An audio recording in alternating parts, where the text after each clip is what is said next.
complejo que los que hemos venido dando, ¿no? El tema de hoy va a requerir que nos concentremos un poquito más, por eso hicimos esta pequeña previa. Y bueno, la idea es manejar algunos conceptos que ustedes tienen de varios lugares distintos, ¿no? Es decir, tratar de ponerle un orden a cosas que ustedes... sí, yo estoy hablando, Quiroga, no sé si se escucha, me confirman. Eh, sí, se escucha, bien. Se escucha, sí, profe. Bárbaro. Bueno, lo que les decía, la clase de hoy vamos a ver conceptos o vamos a tratar de ponerle un orden a conceptos que vienen de lugares distintos, que ustedes han aprendido en distintas disciplinas, cosas que aprendieron en el liceo, cosas que aprendieron en otras asignaturas, y que nosotros vamos a tratar de darle un enfoque desde la historia del derecho, digamos, pero también vamos a tocar temas de filosofía, temas de otros lugares, ¿no? Entonces va a ser un poquito más complejo y va a requerir un poquito más de nuestro esfuerzo y de nuestra atención. Ustedes ya han visto esto de codificación, ¿no? Efectivamente, Sí, Sosa, un tema profundo. ¿Quién dijo sí que había visto algo de codificación?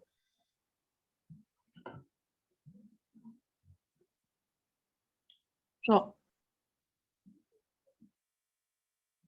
Ah, usted, bien. ¿Y quiere decir algo de qué dio de codificación o solamente No para... era, no era eso que, como por ejemplo, que algunos artículos, lo di como es en personas, que algunos artículos estaban escritos, por ejemplo, en los códigos, por ejemplo, y se acumulaban todos ahí para organizarse mejor. Ajá, bien, sí, sí, sí, sí. Eso es un buen concepto. ¿Con quién tiene personas? Con Santos, Telva. Ah, ya. No, pues tengo un amigo que justamente dio el tema codificación en personas y yo le recriminaba y le decía que, no, que dejara de sacarnos los temas a nosotros porque ese no era un tema de personas, era un tema de historia del derecho, ¿no? Porque, digamos, nosotros damos la historia de la codificación y de la modernidad. Pero no importa, él está con González Russo, creo que es. Digamos, Yo di codificación con él. usted dio, bien, está. Acá vamos entonces a ver otras cosas y probablemente todo lo que él le dijo nosotros lo pongamos en tela de juicio. Pero, bueno, López, entonces lo va a ver acá por primera vez. Hagamos un poco de memoria de cosas que estuvimos dando en las clases anteriores. ¿Se acuerdan que manejamos una y otra vez el concepto de la fragmentación que había en la Edad Media, ¿no? Aquella fragmentación política, económica, social, esto lo vimos una clase tras otra, lo venimos repitiendo hace bastante tiempo, ¿no? Esa idea del feudalismo, esa idea de que el derecho se va fragmentando, de que cada lugar tiene su propio ordenamiento jurídico, de que los ordenamientos jurídicos se dividen, además en lo territorial, en las clases, es decir, que cada clase dentro de la sociedad medieval tiene su propio ordenamiento jurídico. Vimos el ordenamiento jurídico de los mercaderes, que da nacimiento al moderno derecho mercantil. Hablamos de los gremios o corporaciones, hablamos de todo esto, ¿no? O sea que esto es algo que ustedes ya tienen, digamos, bastante asimilado, esta idea de que la Edad Media se caracteriza por este proceso de fragmentación. Y que además se va dando, a medida que avanza el tiempo, un proceso de unificación, ¿no? Primero se fragmenta y después se intenta unificar en lo que hoy son los grandes estados-nación, en el surgimiento de los estados-nación. También mencionamos la clase pasada, bueno, el martes no, la semana pasada, habíamos mencionado aquello de la modernidad como el intento de los reyes de acumular poder y de centralizar el poder en su persona, de eliminar el sistema feudal y de centralizar el ordenamiento jurídico, pero que al final no lo habían logrado. Todo eso ya lo vimos, ya lo mencionamos, simplemente a modo de introducción para que lo recuerden y lo tengan presente en este momento. Pero miremos un testimonio de época. Esto es un fragmento del diccionario filosófico de Voltaire. Voltaire, un famoso filósofo francés, ¿no? Quizá alguno de ustedes ya haya leído algo de él o lo haya visto en algún lado. Quizá lo vieron en filosofía, en el liceo o cualquier cosa de esas. Veamos esta anécdota que hace Voltaire, ¿no? Nos dice: cuando llegué a mi patria fui a Versalles, donde tenía algunos asuntos que solventar, y vi pasar a una hermosa dama seguida de otras también hermosas. ¿Quién es esa dama?, pregunté al abogado que venía conmigo por tener un proceso en el Parlamento de París a causa de los trajes que me hice confeccionar en las Indias. Es la hija del rey, me contestó, muy hermosa y caritativa. Es una lástima que no pueda llegar a ser reina de Francia. ¿Cómo?, exclamé. Si tuviéramos la desgracia de que murieran todos los príncipes de sangre real, ¿no podría heredar el reino de su padre? No, contestó el abogado. La ley sálica se opone terminantemente. ¿Y quién redactó la ley sálica?, pregunta Voltaire. No, esto no es de Cándido, esto es del diccionario filosófico. Cándido, una excelente obra, también, muy recomendable. ¿Quién redactó esta ley sálica?, pregunta Voltaire. No sé, pero suponen que era un antiquísimo pueblo cuyos habitantes se llamaban Saliens y no sabían leer ni escribir. Sin embargo, tenían una ley escrita que disponía que en el territorio sálico las hijas no podían heredar ni un bancal, y esta ley se ha adoptado en países que no son sálicos. Este es el humor de Voltaire, ¿no? Como un pueblo que no sabe leer ni escribir tenía una ley escrita. Hace referencia a las maquinaciones políticas detrás de la ley sálica. La ley sálica es aquella por la cual las mujeres no podían heredar en determinadas circunscripciones de la Francia. Recordemos que Voltaire tenía en ese momento un juicio que llevaba adelante por unas prendas que se había hecho confeccionar, ¿no? Entonces dice: al día siguiente se falló sentencia en mi proceso, en una de las salas del Parlamento, y lo perdí todo por un voto. El abogado me dijo que en otra sala lo hubiera ganado por un voto. Pues eso tiene su miga, le repliqué, de modo que cada sala tiene una ley diferente. En efecto, tenemos 25 comentarios al derecho consuetudinario de París, es decir, que hemos probado 25 veces que ese derecho es equívoco, y si hubiera en París 25 tribunales de jueces, habría también 25 jurisprudencias diferentes. Tenemos a 15 leguas de París una provincia, Normandía, en donde os hubieran juzgado de otra manera que lo que han hecho aquí. Estas palabras me movieron a visitar Normandía, y hacia allí me dirigí con uno de mis hermanos. Al llegar a la primera posada nos encontramos a un joven que estaba desesperado, y al preguntarle la causa de su desesperación, me contestó que tener un hermano primogénito. No comprendo que eso sea una desgracia, le repliqué. Yo lo tengo y vivimos en muy buena armonía.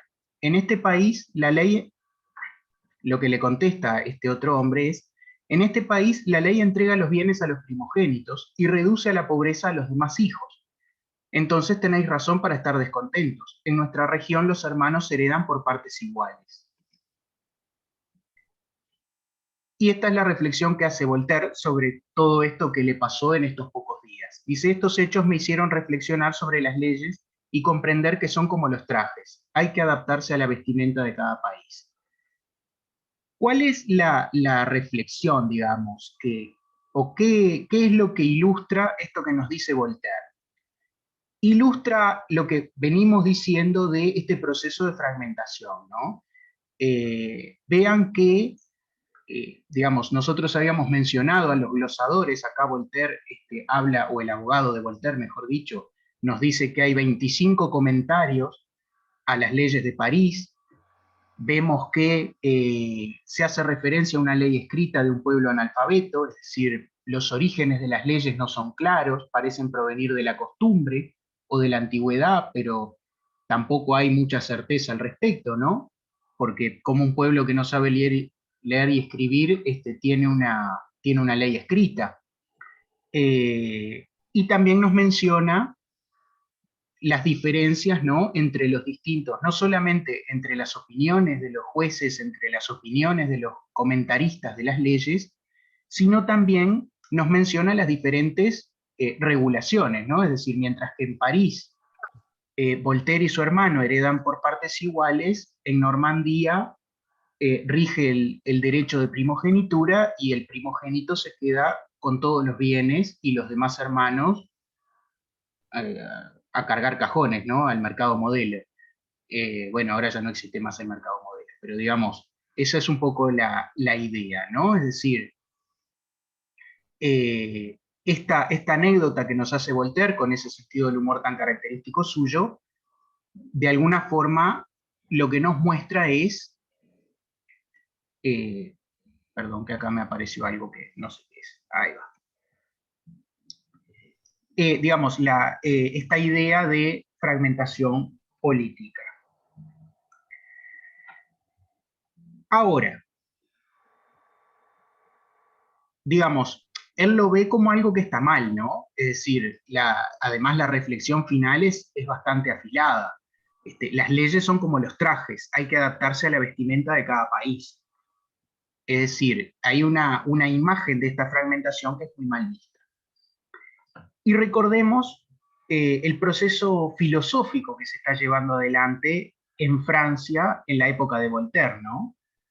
¿Ustedes se acuerdan de haber visto esto en historia, en filosofía, etcétera? Que, digamos, ¿cómo se llama este periodo histórico? Digamos, La siglo... ilustración. ¿Cómo? La ilustración, el siglo de las luces. Ahí va, como dice Núñez, estamos hablando de la ilustración, ¿no? Del periodo de las luces, como oposición a la vieja edad oscura, ¿no? La edad oscura, la edad media, el siglo de las luces, el renacimiento, la ilustración, etcétera, etcétera. Todo lo bueno, todo lo que brilla. Digamos, y la idea de la ilustración es, en gran parte, compendiar, y este es el movimiento de la enciclopedia, ¿no? Lo que estamos viendo ahí, el movimiento enciclopedista, que esto me imagino que también lo han dado en historia del liceo, quizá en filosofía también. La enciclopedia es esa idea o esa intención de los filósofos y los estudiosos de la ilustración de compendiar en un mismo cuerpo, en un mismo libro, en una misma enciclopedia, valga la redundancia, todo el conocimiento de la humanidad en todas las ramas posibles, ¿no? Las artes, las ciencias, etcétera, etcétera. Todo eso compendiado en un mismo lugar. ¿Se acuerdan de haber dado la enciclopedia, ¿no? Y el movimiento enciclopedista, Diderot, D'Alembert y toda esa gente? ¿O es la primera vez que lo escuchan? No, ya lo había escuchado. Yo no me acuerdo. Yo no. Ah, bueno, estamos a... No, acá todos me dicen que no. Algo trabajó sobre eso Sosa, pero muy poco, bien. La gran mayoría no lo dio, o... Bueno, no sabe López si es la única vez. Quizá haya una vez en el futuro. Si no se acuerda, no pasó. Bien, esa frase es prima hermana de si no lo dice, no es ilegal. O si no lo veo, no es delito.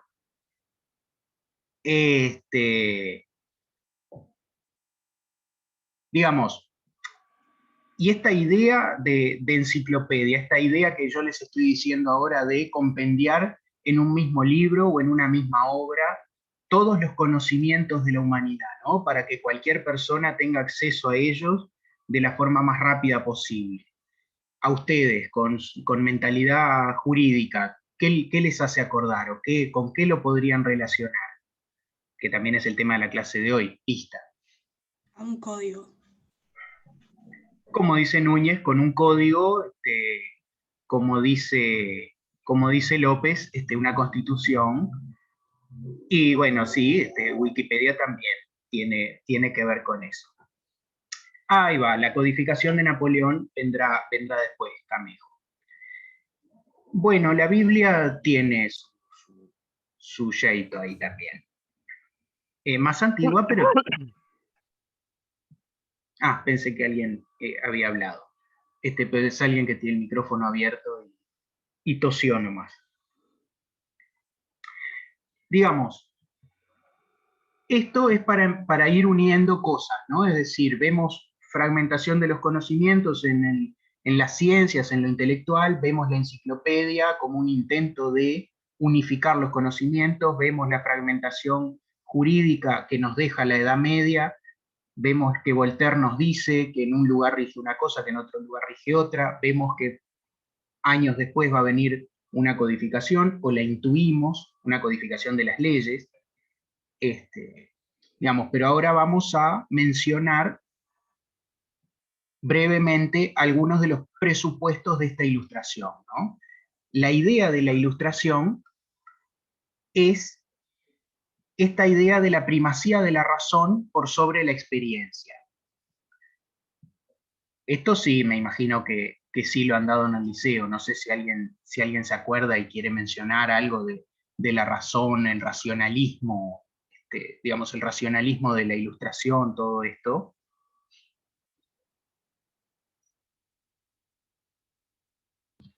Lo dio en Ajá. filosofía, pero no tengo ni idea. Bien, lo dio, pero no tiene ni idea. Bien, está perfecto. Pero intuye que existe. Está bien. Digamos, vamos a ver si en la clase de hoy podemos unir esos conceptos con otras cosas que están en el derecho y quedan un poco más asentados y para el futuro les va a ser más fácil entender otras cosas un poco más complejas. Una primacía, Macarena, una primacía de la razón o una superioridad, por poner otro sinónimo, de la razón por sobre la experiencia. Ahí va, sí, como dice López, una importancia a la razón, más que a la fe, ni siquiera más que a la fe, más que a la experiencia. Digamos, la razón es aquel conocimiento que es independiente de la experiencia. La razón es aquellas cosas que nosotros sabemos, pero que nosotros las sabemos ajenos a cualquier tipo de actividad sensorial, ¿no? Y ahora sí, les voy a hacer una pregunta que me la tienen que contestar, porque si bien lo dieron en jardinera de 4, o en jardinera de 5, no recuerdo, yo me llevé plasticina 2 a examen, así que ustedes se tienen que acordar de esto, pero digamos, nosotros tenemos 5 sentidos, ¿no? ¿Verdad? Díganme si es verdad que tenemos 5 sentidos. Sí. Bien, esa sí la tenían. ¿Cuáles son los 5 sentidos? El gusto, Vista, olfato, olfato, tacto. Gusto, vista, olfato, tacto Tacto y oído. y oído. Bien. Sosa, Muy que se bien. mejore. ¿Cómo? Que con eso de los sentidos chiviamos nosotros. Ahí va. Eso lo aprendimos en jardinera de 5, y lo tenemos hasta ahora. Sí, es un lindo verbo, chiviar. No es de los que más se escucha, pero es un lindo verbo. Digamos, piensen ahora qué conocimiento tienen ustedes, qué percepción del mundo tienen ustedes que no pertenezcan, o sea, que no encuentren su origen en estos 5 sentidos. ¿Qué El saben? amor y todo eso. ¿Cómo? El amor y todo eso. Bueno, pero usted el amor, por ejemplo, necesita conocer a la otra persona. Claro, Digamos, pero Podría, si es que se no lo enamoró de otra tocamos a persona, eso. necesita conocerla, y para conocerla necesita verla, necesita, digamos, oírla, ¿no? Escuchar lo que dice, y bueno, después los otros sentidos ve cómo los maneja. Siempre que haya consenso no hay ningún problema. La intuición.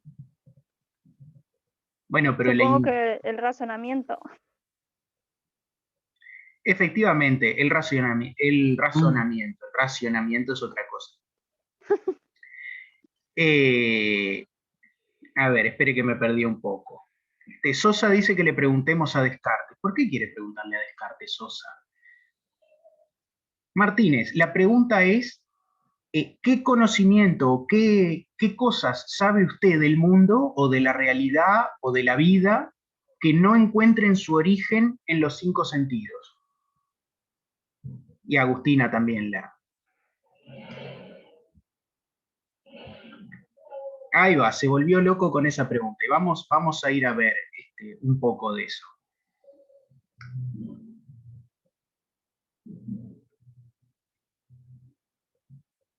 Es difícil. ¿Por qué? Porque la gran mayoría de las cosas que nosotros conocemos, que nosotros vemos, provienen de los sentidos. Eso es el empirismo, ¿no? Efectivamente, el empirismo lo que sostiene es que todo conocimiento válido proviene justamente de todos los conocimientos que nosotros tenemos provienen de los sentidos y que no hay ninguno anterior a la experiencia sensorial, ¿no? Exactamente, como dice Sosa, que nos recomendaba preguntarle al amigo Descartes, si nosotros nos desprendemos de todo aquello que nosotros hemos aprendido a través de los sentidos, nos cuestionamos absolutamente todo, vamos a llegar a esa conclusión, tan famosa esa frase de pienso, entonces existo, o pienso, luego existo. Es decir, como la verdad revelada, totalmente independiente de los sentidos, es decir, aquello que yo no percibo a través de los sentidos es a mí mismo. El hecho de que yo pienso implica que yo existo. Y eso es una realidad que no tiene absolutamente nada que ver con mi experiencia sensorial. ¿Por qué? Porque proviene única y exclusivamente de mi pensamiento, ¿no? Esta es un poco la idea de la razón. Tratar de hacer derivar de esa verdad, es decir, que pienso, entonces existo, hacer derivar otras verdades. ¿Por qué? Digamos, sí, las ciencias son más de carácter empírico, pero, digamos, ¿por qué es importante esto? Porque la experiencia, los sentidos, pueden engañarnos. Uno cree que escucha una cosa, pero en realidad escuchó otra y había ruido. Uno cree que la luz es blanca y en realidad la luz no es blanca. Está compuesta por una serie de otros colores. Uno cree que el lápiz que introdujo en un vaso está partido. ¿Y por qué se da eso? Por la diferencia de velocidades de la luz entre un cuerpo y otro, es decir, entre el aire y el agua. Digamos, todos estos hechos nos marcan que la experiencia, los sentidos, pueden engañarnos. Uno de repente, ¿no? Como la propaganda esa del robot Marta, que tiene 2 Coca-Colas, una que es de no sé qué, Zero Light o algo así, la otra es una Coca-Cola tradicional. Y uno las prueba y tienen el mismo sabor, según la publicidad, no sé. La Light creo que es peor. Bueno, sí, eso ya no sé decirle, ¿no? Pero, digamos, es como una idea de que los sentidos nos pueden engañar, porque le ponen 2 Coca-Colas distintas y tienen el mismo sabor exacto, entonces uno no puede definir cuál es cuál. ¿Por qué? Porque los sentidos lo engañan. Sí, bueno, acá no pretendemos hacerle publicidad. Igual creo que no tenemos tanto alcance publicitario como puede tener Cristiano Ronaldo, pero digamos, la cuestión es, ojalá tuviéramos ese alcance, no tendría que despertarme temprano a dar clase. Tendría que despertarme temprano a entrenar, creo que prefiero despertarme para dar clase. Está frío, la verdad, para salir a correr. Pero digamos, la idea es que la experiencia puede engañarnos. La razón, en cambio, no. La razón, ¿qué nos ofrece la razón? ¿O qué nos ofrece pensar las cosas desde un pensamiento racional? Nos ofrece certeza, seguridad. ¿Por qué? Porque la razón no nos engaña. La razón no nos presenta 2 sabores de Coca-Cola distintos y nos engaña y nos hace creer que uno es otro. La razón no nos presenta una luz que aparenta ser blanca y en realidad está compuesta por múltiples colores. La razón, digamos, no falla. Entonces, los autores racionalistas creen encontrar en esto una fuente de certeza, una fuente de sabiduría, una fuente de, digamos, una fuente de certeza, ¿no? Lo que decíamos hace un momento. ¿Y qué impacto tiene esto en el derecho? ¿No? Que es lo que todos ustedes se están preguntando. ¿Para qué nos está dando racionalismo? ¿Para qué estamos pensando en la idea de la razón? ¿Para qué estamos pensando en todas estas cosas? ¿Qué afecta todo esto al derecho o al estudio del derecho?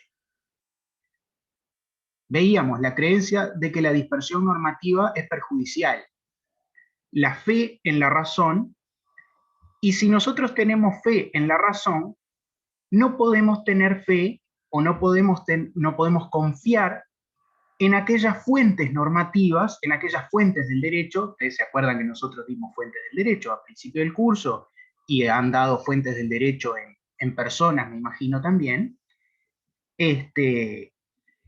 Vamos a ver después eso del positivismo, Profe, González. Sí, y la función de la razón a la hora de interpretar.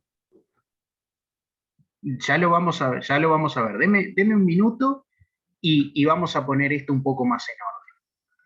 Porque hasta ahora hemos picoteado de varios lados, pero hay que ponerlo todo, hay que codificar toda esta dispersión de conceptos.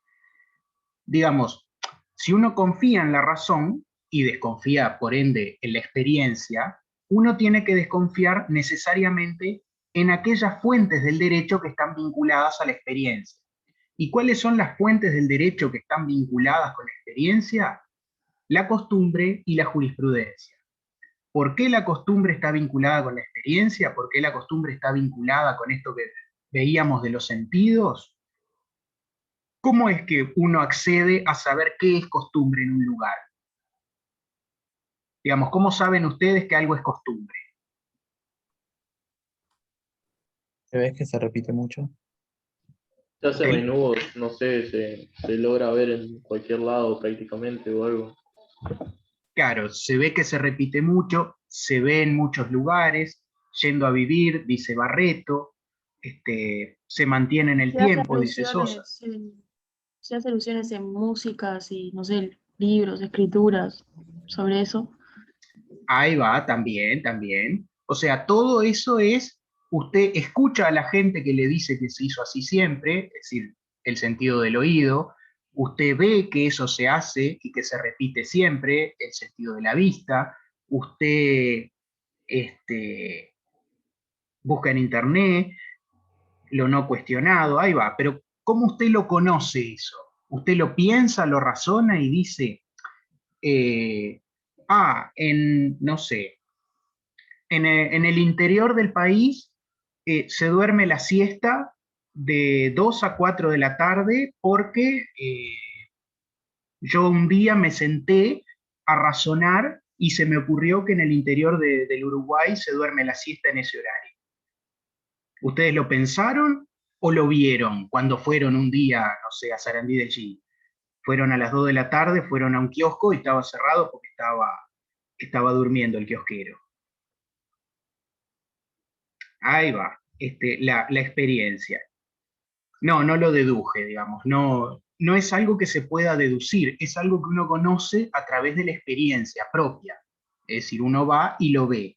Entonces, la costumbre y la jurisprudencia son fuentes del derecho que están vinculadas necesariamente con la experiencia y son además, al mismo tiempo, las fuentes del derecho predominantes en la Edad Media. Esto significa que son las fuentes del derecho que han provocado la dispersión normativa, porque diferentes territorios, diferentes costumbres. En Normandía hereda el primogénito y en París heredan los hermanos a partes iguales. Eso no proviene digamos, de una elucubración lógica, eso no proviene del razonamiento, eso no proviene de que alguien se sentó, meditó y redactó esa ley. Eso proviene de la costumbre. Siempre se ha hecho así, entonces debe seguir haciéndose así. Digamos, la costumbre es una fuente del derecho vinculada mayormente a la experiencia. Ahí va, sí. Como dice Agnello, estaba vinculado a la experiencia. No sé si lo pronuncié bien el apellido.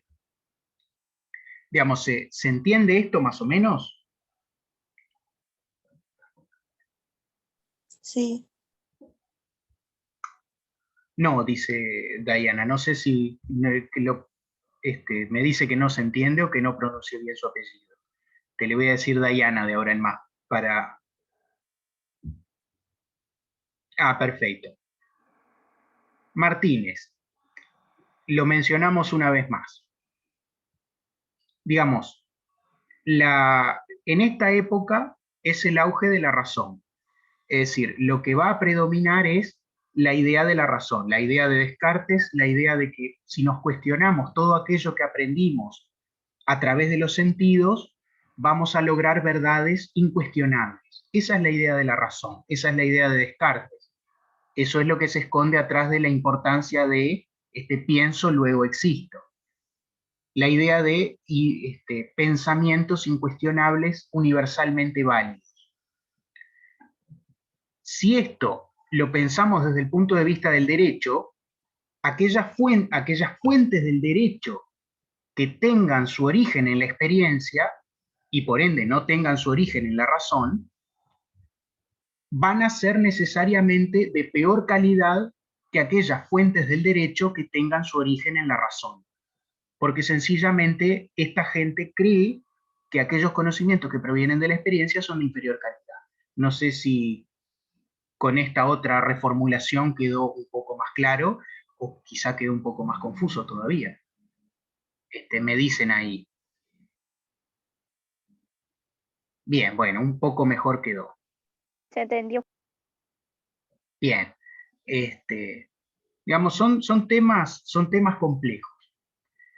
¿Cómo no, Denis? No recuerdo exactamente qué fue lo último, pero digamos, la experiencia es vista como de inferior calidad. Ahí va. La experiencia es vista como de inferior calidad y como la costumbre y la jurisprudencia son aquellas fuentes del derecho más vinculadas con la experiencia, son aquellas que se consideran de inferior calidad, que al mismo tiempo eran las fuentes del derecho de la Edad Media, ¿no? Recordemos que la costumbre y la jurisprudencia eran aquellas que servían para los gremios y las corporaciones para dictar sus propias normas. Muchas gracias, González, por ponerlo ahí lo último que dije. No, por favor, Denis. Y entonces, digamos, si nosotros pensamos en, yo les digo, la razón se presenta como incuestionable, la razón se presenta como independiente de los sentidos, la razón se presenta como válida en cualquier tiempo y lugar, independientemente de las circunstancias y de los hechos. Se presenta como imprescriptible, como incuestionable, ¿no? Todos sinónimos que ustedes ya han manejado en otras asignaturas. ¿A qué les hace acordar todos estos sinónimos? ¿A qué corriente del pensamiento jurídico?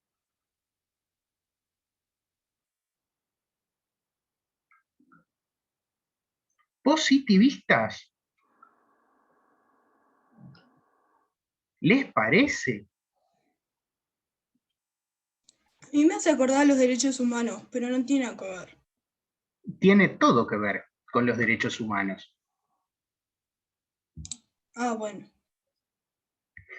No sé quién fue que dijo, pero sí, efectivamente tiene absolutamente todo que ver con los derechos humanos, y López se apresura a escribir Ius Naturalistas, arrepintiéndose aparentemente de su comentario anterior acerca de los positivistas.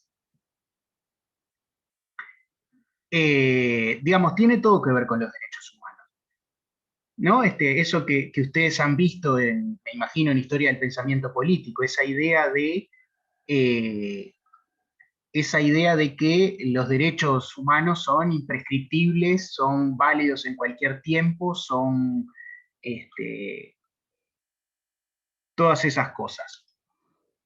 Digamos, no sé, acá están hablando de cuestiones administrativas, déjenlo para el WhatsApp y hablen entre ustedes por otros medios. Digamos, esa idea de que todos los seres humanos tenemos derechos independientemente del gobierno, independientemente del momento histórico, independientemente de las situaciones políticas, ¿no? Esa idea de que, esa idea que propone Hobbes, esa idea que propone Rousseau, esa idea que propone Locke, que son todos autores que ustedes ya han visto en Historia del Pensamiento Político, que dicen que existió un estado de naturaleza, etcétera, etcétera, etcétera, y que se tiene todos esos derechos. Y todo esto va a llevar a el primer código que va a ser Francia, que es de 1791. ¿Cuál es el primer código que hacen los franceses?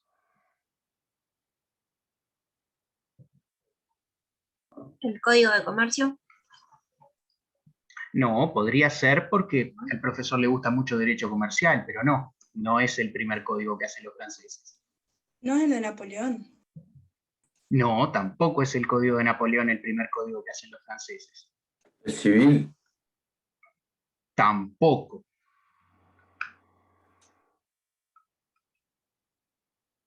El penal tampoco. O sea, el de los derechos de los ciudadanos, del hombre y del ciudadano, pero no sé si es eso. Eso es una declaración más que un código.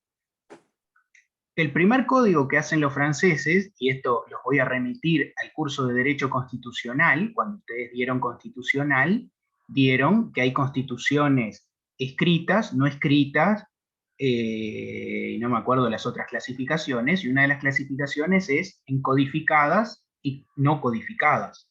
¿Se acuerdan? Las clasificaciones de las constituciones.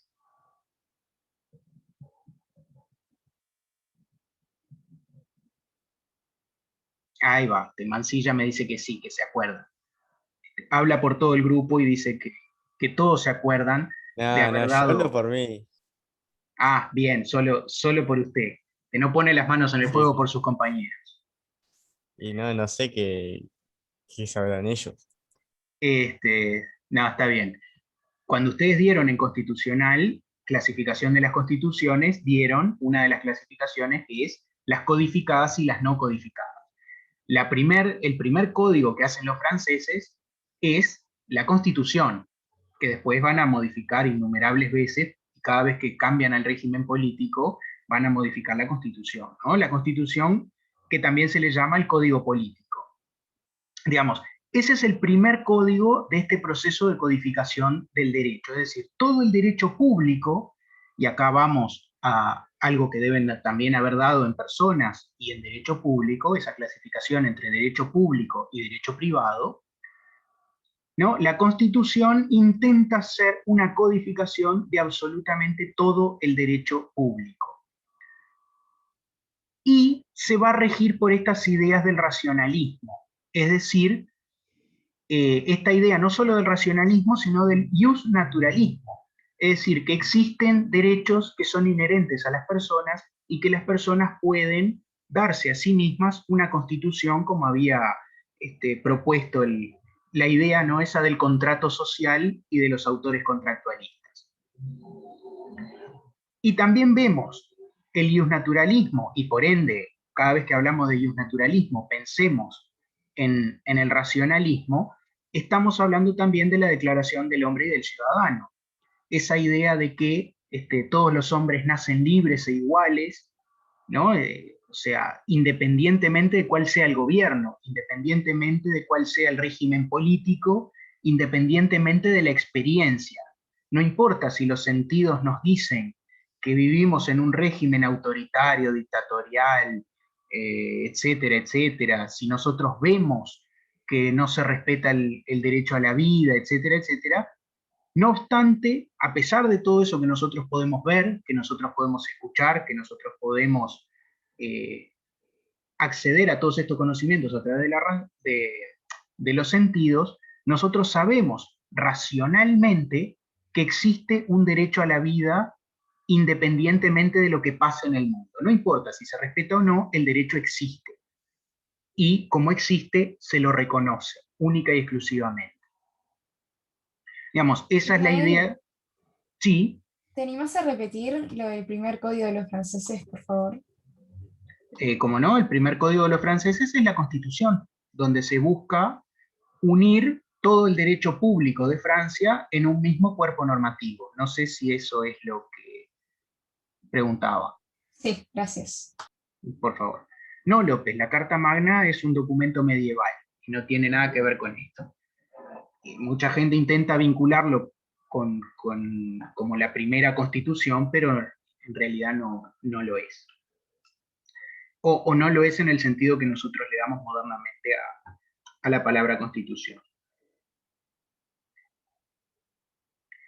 ¿Queda claro esto que manejamos ahora?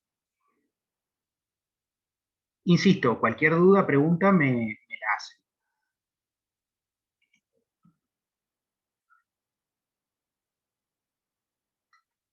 Digamos, creo que están todos en Bedelía peleando a ver por los cupos.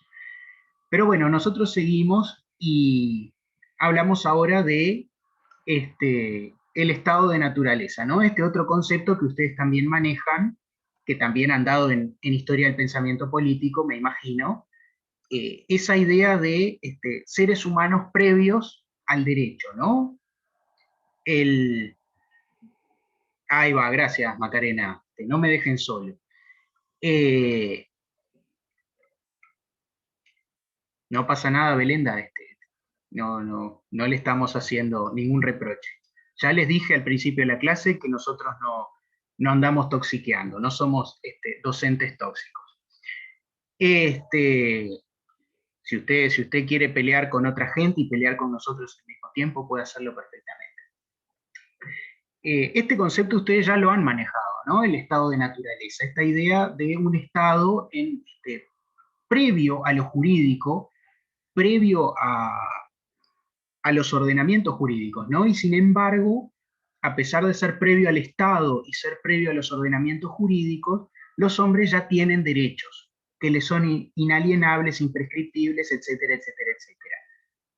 Esta idea de estos derechos, que tienen todas estas características, es la que lleva después a la idea del contrato social, porque si los hombres pueden celebrar un contrato social es porque ya tenían derechos previamente. Y si tenían derechos previamente, significa que los derechos son inherentes a la persona humana. Ahora, plot twist. El estado de naturaleza nunca existió. Es decir, es un postulado hipotético. Filosófico. ¿Cómo? Que es hipotético, según Rousseau. Ahí va. El estado de naturaleza, sí, dígame. No, que es una idea que se tiene, que existió, pero en realidad no se sabe con certeza, y es más, casi se afirma que nunca existió, sino es como la forma de explicar cómo se llegó al Estado civil. Ahí va. No sé quién habló porque no tengo acá el cartelito, así que después me dice quién es. Bueno, Barbadoro, no lo veremos en el siguiente semestre. Pero todavía podemos verlo en el examen. Digamos, como bien decía quien habló, que no sé quién fue, pero lo dijo muy bien lo que dijo. Ah, Núñez. Como muy bien dijo Núñez, es una idea hipotética, es decir, no se sabe si existió, en realidad no se sabe si existió o no. No existió el estado de naturaleza porque los hombres no forman sociedades de esa manera, sino que es un postulado hipotético filosófico para intentar explicar el surgimiento del Estado o intentar explicar el surgimiento de las instituciones que ven estos racionalistas, ¿no? Y como buenos racionalistas que son, deciden prescindir de la evidencia empírica y postular una sociedad ideal que ellos se imaginan que fue de esa manera y que salió del estado de naturaleza de esa manera a través de un contrato social que tampoco está escrito, que es hipotético, que proviene de la razón, digamos, ¿no? Entonces, ese es el estado de naturaleza, pero no se llegó al contrato social, ni se llegó a la Constitución a través de este sistema que proponen en el estado de naturaleza. ¿Cómo se llega, digamos, cómo se llega a esta idea de un código común para todo el Estado francés?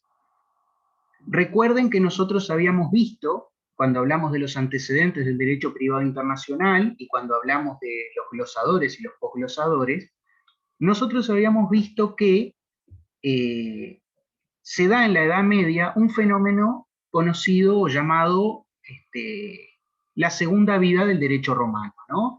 De aquella idea de que redescubrían la compilación de Justiniano y el derecho romano era postulado como el derecho común para toda la Europa cristiana, ¿no? Esa idea de que allí donde no hubiera, allí donde hubiera un vacío legal o donde no hubiera una solución clara, se aplicaba el derecho romano en forma supletoria. Digamos, ustedes se acuerdan que nosotros habíamos mencionado esto e hicimos especial hincapié en esta universalidad del derecho romano, que se proponía el derecho romano como algo universal. Y ustedes dirán, ¿qué tiene que ver esto que vimos nosotros de los glosadores y del derecho romano como universalidad con el estado de naturaleza y los racionalistas? Y ya vamos a ver qué tiene que ver. Los racionalistas proponen que el derecho debe ser el derecho natural, debe provenir de la razón, debe provenir de elucubraciones o pensamientos, pero no de la experiencia, no de la costumbre, no de la jurisprudencia. Cuando los naturalistas se hacen con el poder político, lo primero que hacen es una constitución codificada, un código de derecho público, donde unifican todo el derecho público y, o mejor dicho, incluyen estas ideas de derecho natural, la idea de los derechos del hombre y del ciudadano, etcétera, etcétera. Pero no solamente necesitan un código de derecho público, también necesitan códigos de derecho privado y de derecho mercantil. Y si bien los autores de derecho público eran muy afectos a esta idea del racionalismo y del iusnaturalismo, cuando hablamos de racionalismo lo utilizamos como sinónimo de iusnaturalismo, ¿no? O sea, estamos hablando de las corrientes iusnaturalistas. Sin embargo, los autores de derecho privado no eran tan afectos a esta idea del derecho natural. Y sin embargo, en determinado momento, cuando hubo que hacer un código, estos iusnaturalistas como que los obligaron, o podríamos decir que la idea imperante era esa, e intentaron forzar a los autores de derecho privado a crear un código con las mismas características que el código de derecho público, es decir, de la Constitución. Es decir, un todo orgánico que contuviera, que tuviera en su interior, para no conjugar el verbo contener, que tuviera en su interior todas las disposiciones de derecho privado, que las tuviera todas ordenadas y que además proviniera de la razón. ¿Y qué hicieron estos autores de derecho privado cuando se les exigió una codificación desde ese punto de vista o desde esas premisas? Tomaron el derecho romano. Y acá les traigo un ejemplo. Esto es una frase de Gamarra, un autor muy conocido uruguayo, que ustedes verán el año que viene cuando den obligaciones o como se llame ahora el curso, si es que no han mencionado ya a Gamarra en... Obligaciones. Ahí va, se llama obligaciones ahora el curso. Verán a Gamarra y sufrirán, como sufrimos todos los estudiantes de Derecho leyendo a Gamarra. Ajá, sí, es posible. ¿No? Esta es una frase que tiene Gamarra, ahí está la cita ahí abajo, que dice, la culpa la tiene Potier, que fue un jurista padre hasta en materia de errores. Digamos, la frase es graciosa o tiene su lado cómico, ¿no? Es decir, No recuerdo realmente qué instituto estaba estudiando Gamarra cuando dice esta frase, hace muchísimos años que la leí, pero acá ven, está en el tomo 5, así que es de fianza, anticresis o permuta, algo de eso debe ser. Y está hablando sobre un instituto del derecho civil uruguayo, pero que obviamente tiene su raíz en el Código Civil francés, ¿no? En el Código de Napoleón. Y dice, la culpa la tiene Potier. ¿Quién es Potier y por qué tendría Potier la culpa de algo que dice nuestro Código Civil actual? ¿Quién era Potier? Robert Joseph Potier era un autor francés, y ahí les puse la fecha en que nació y la fecha en que murió. Nació en 1699 y murió en 1772. Ahora, si nosotros pensamos la fecha, el Código de Napoleón es de 1804. Entonces, ¿cómo si el Código de Napoleón es de 1804 y es en el que se basa nuestro código? ¿Por qué la culpa sería de Potier? Potier ni siquiera estaba vivo cuando aprobaron el Código de Napoleón. ¿Qué culpa tiene Potier o qué culpa tiene Fatmagul? Podríamos preguntarnos, en que hayan puesto algo en el Código Civil francés, porque obviamente él no hizo absolutamente nada en la comisión de codificación, porque estaba muerto. Es decir, no es que fue y dijo, pongan esto acá. Y sin embargo, la culpa sí es de Potier. No recuerdo por qué, pero sí es de Potier la culpa. ¿Por qué? Porque cuando a los autores de derecho civil les dijeron que tenían que hacer un código con las características que vimos, es decir, un código de origen iusnaturalista, un código basado en la razón, un código que prescindiera de la costumbre, que prescindiera de la jurisprudencia, un código que, digamos, contuviera estas ideas del iusnaturalismo,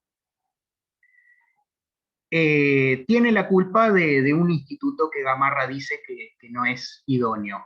No recuerdo exactamente. No recuerdo para nada, porque hace muchos años que lo leí, pero digamos, la frase la dice Gamarra en la diapositiva anterior. ¿Y la culpa por qué la tiene Potier? Porque Potier era un autor de derecho romano. Era un jurista que escribió, pero escribió sobre derecho romano, es decir, aquel derecho que nosotros habíamos visto que era universal y que estaba presente siempre en forma supletoria para toda la cristiandad. Y mucho de lo que Potier escribió fue tomado por estos autores de derecho privado, cuando les dijeron que tenían que hacer ese código, y lo que dijeron estos autores franceses fue ni más ni menos que el derecho romano, que era el que estaba vigente, que era el que tenía carácter universal, que era el de carácter supletorio, y todas las características que nosotros vimos cuando hablamos de los antecedentes del derecho privado internacional, ellos postularon que ese derecho romano era la razón escrita. Ellos inventaron que no era necesario sentarse a pensar o a razonar el derecho privado, porque el derecho privado ya se habían sentado a razonarlo los romanos, y que ya se habían sentado a codificarlo en la compilación de Justiniano. Entonces, lo que hicieron estos franceses fue tomar el libro de Potier, que no recuerdo ahora cómo se llama su tratado, y en muchísimos aspectos lo que hicieron fue transformarlo en artículos. Es decir, lo que Potier emitía como simples opiniones o como cuestiones doctrinarias, como cuestiones que él pensaba que eran la solución, los autores franceses las plasmaron como si fueran la ley, ¿no? Es como si el día de hoy ustedes dijeran que a ustedes les parece que determinado instituto debería regularse de determinada forma, y dentro de 150 años, eso que ustedes escribieron, venga alguien y lo transforme en una ley. Eso fue lo que le pasó a Potier. ¿Por qué? Porque los autores franceses creían que el derecho romano era la razón escrita. Y así se transformó aquello que Potier había postulado, se transformó en el Código Civil francés, y a través del Código Civil francés en el código de los demás países, ¿no? Entre ellos el uruguayo. Con algunas salvedades, los franceses eliminaron algunas cosas que les parecían muy retrógradas y las sustituyeron por cuestiones nuevas. ¿Se entiende hasta ahora? Porque son temas complejos y que se van complejizando a medida que vamos avanzando. Entonces, si Sí, falla... Lo que Sí. pasó fue que los franceses agarraron el libro de Potier y lo convirtieron en la ley, en artículos. Exactamente. Ah. Exactamente. Hicieron eso. Pero no solamente hicieron eso, sino que dijeron que, o sea, los autores franceses lo que querían era que siguiera rigiendo el derecho que regía. Básicamente es eso, ¿no? Vamos a ponerlo en las palabras más simples posibles. Durante la Edad Media resurge el derecho romano, los juristas se dedican, sí, es un libro lo de Potier, Camejo, digamos, los juristas se dedican a estudiar el derecho romano, postulan la idea de que el derecho romano es universal, y cuando les dicen que necesitan un derecho universal para ponerlo en un código, los juristas franceses dicen, bueno, vamos a echar mano al derecho romano y vamos a decir que el derecho romano es la razón escrita.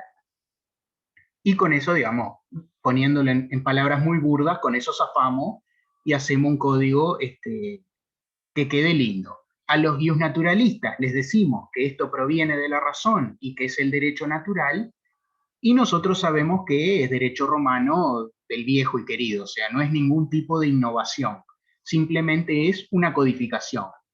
Se pone en un solo código lo que hasta entonces eran opiniones y formas de ver de diferentes autores, ¿no? Es decir, esa es la historia del Código Civil. Y sin embargo, a nosotros se nos presenta tanto el Código Civil como el Código de Comercio como una invención del legislador. Es decir, no se nos presenta como una codificación del derecho que ya estaba vigente en la Edad Media, sino que se nos presenta como algo nuevo. Cuando digo a nosotros, es a ustedes y a mí, es decir, a nosotros, los que nos dedicamos a esto, a la abogacía, y los que fuimos estudiantes en algún momento, se nos trata de inculcar esa idea de que la ley proviene del legislador, ¿no? Es decir, que los legisladores van al Parlamento, se sientan, discuten, debaten, y de ese debate sale un código, por ejemplo, ¿no? Que esa es la idea típica de la democracia iusnaturalista y racionalista. Y sin embargo, nada de eso fue lo que pasó. Ni hubo un estado de naturaleza, ni hubo un contrato social, ni hubo legisladores que se sentaran y pensaran y debatieran, etcétera, sino que lo que hubo fue una codificación o una racionalización, si se quiere, de el derecho que ya estaba vigente, que era el derecho romano. Y por eso es que ustedes hasta el día de hoy tienen una asignatura llamada Derecho Romano, que es esta, que se llama Historia del Derecho y Derecho Romano. ¿Y por qué? Porque gran parte de las instituciones que están en nuestro Código Civil provienen del derecho romano. Todo lo que tiene que ver con las obligaciones y los contratos proviene justamente del derecho romano. Entonces, por eso es que es importante para ustedes estudiarlo, y es importante porque el derecho romano sobrevivió no solo toda la Edad Media, sino que sobrevivió al movimiento codificador y a esta idea de iusnaturalismo.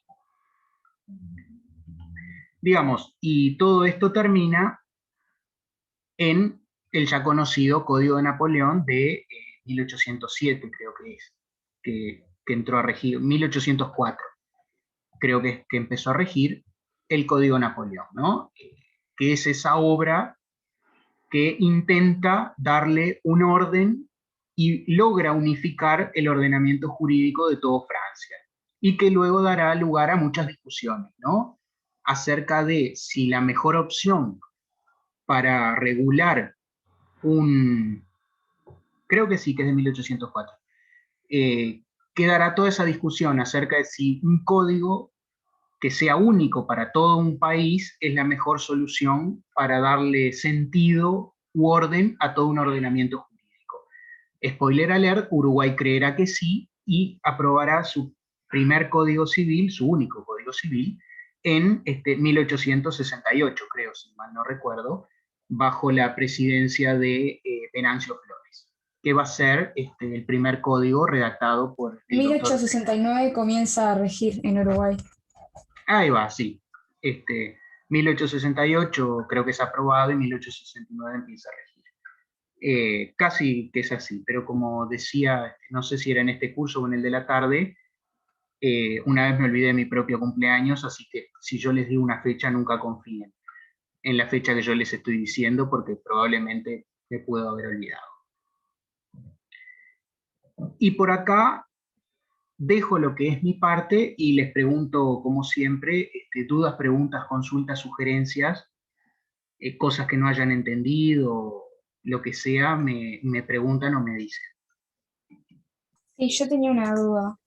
A ver. Que me quedó ahí como medio mezclado en los apuntes. Se da primero, el primer código que hacen los franceses, que es la Constitución, que se basa en el bisnaturalismo, la idea de la razón, etcétera, ¿no? Ajá. Que busca unir todo el derecho público. ¿No? Sí. Y luego, claro, me perdí cuando vos arrancaste a hablar de Storr, de Robert. Luego a los autores se le exige de derecho privado otro código. Claro, un código que codifique, valga la redundancia, todo el derecho privado, porque el código que había era el de derecho público, Entonces, que es la Constitución.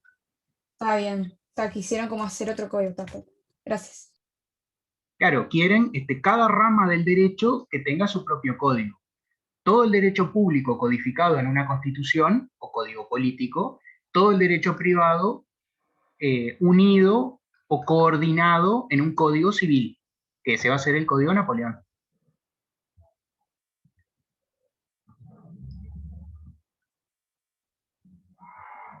Bueno, ¿otras dudas, consultas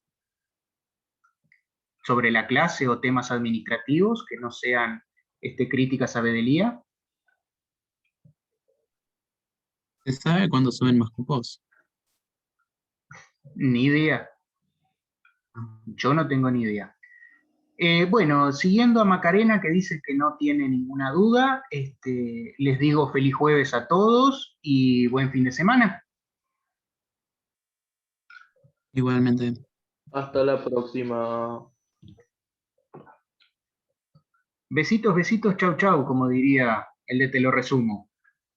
Gracias igualmente a Belenda. Buen fin de semana para todos. Buen fin de, nos vemos.